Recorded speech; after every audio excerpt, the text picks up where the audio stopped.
আসসালামু আলাইকুম প্রিয় ভিউয়ার্স, ফরহান হুমায়ুনের পক্ষ থেকে আপনাদেরকে স্বাগতম। আজকে একটি অতি গুরুত্বপূর্ণ বিষয় অজীর্ণ বা বদহজম নিয়ে আলোচনা করব।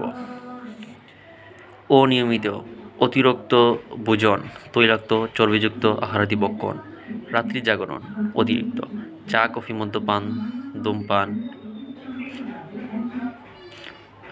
গরুপাক দ্রবাদি ভোজন ইত্যাদি কারণবশত খাদ্য ভালোরূপে পরিপাক না হইয়া অজীর্ণ রোগ জন্মায়।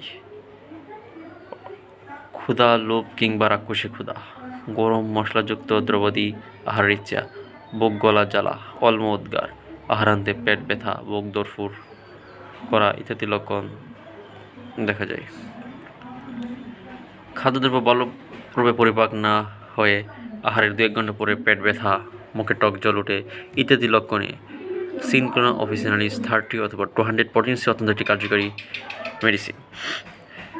পেট ফাঁপে, টক ডেকুর উঠে বোটবাট শব্দ করে, ইহাতে অত্যন্ত কার্যকরী সিনক্লোনা অফিসিনালিস। সমস্ত পেট ফাঁপা, পাতলা পায়খানার সাথে অজীর্ণ খাদ্য নির্গত হয়। ফল খেলে পেটের অসুখ বাড়ে।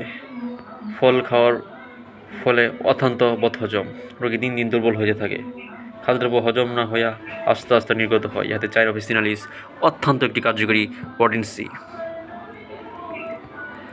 বদহজমে সিনক্লোনা অফিসিনালিস 1 ডোজ প্রয়োগী রোগী আরোগ্য লাভ করে। সবাইকে ধন্যবাদ। সবাই সুস্থ থাকুন,